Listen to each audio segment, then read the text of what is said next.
बिस्मिल्लाहिर्रहमानिर्रहीम अस्सलाम वालेकुम।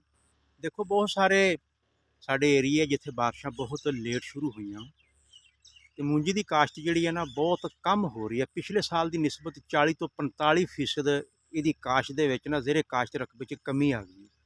वो एक सब तो वड्डी वजह है कि बिजली का रेट बहुत ज़्यादा, पानी महंगे है, जिसकी वजह यदी काश्त जी है ना बहुत कम आ गई है। तो दूसरी एक अहम गल मैं दसन लगा कि जेडे काश्तकार इसकी काश्त कर रहे हैं ना, तो एक तो यह कद्दू जोड़ा ना ये बहुत जरूरी है, जिस तरह ये कद्दू हो गया। दूसरा पनीरी शिफ्ट कर लगे ना उन्होंने जहर आलूद करना बहुत जरूरी है। और तीसरा ये दो दो तीन तीन पौधे जोड़े है ना वो प्लांट जोड़े दो दो तीन तीन हो लगाने, मतलब एक एक जोड़ा ना पौधा वो नहीं लगाना।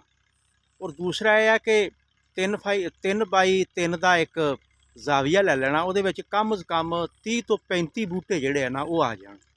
तो तुसी 1 लाख पौधा एक किले का पूरा करना वा। जोड़ा बंदा 1 लाख पौधा पूरा कर लेगा ना उसकी एवरेज 80 मन तो उपर आएगी। तो बहुत मर के मसा जिमीदार के पौधों की तादाद जी है ना 60 बाज़ दफ़ा 40,000 होंगी है किले की। तो फिर उन्होंने एवरेज भी 30 मन ही रह जाती है। तो मेरी इस वीडियो का मेन फोकस ये है कि अपनी पनीरी नूं जहर आलूद करना।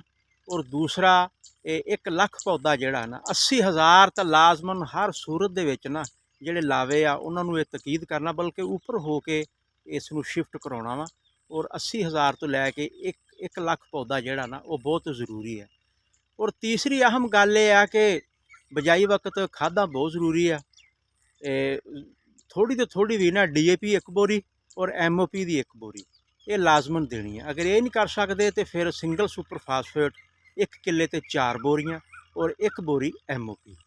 तो नैक्सट वीडियो इंशाअल्लाह ताला जो ये ट्रांसप्लांट होगी इसका जोड़ा पहला पानी होएगा वो फिर तुहानूं दसांगे कि जहर किन्ने दिनां ते पाउणी है और इनू तुसी दूसरी जड़ियाँ चीज़ां वा उन्हां तों किद्दां बचाउणा।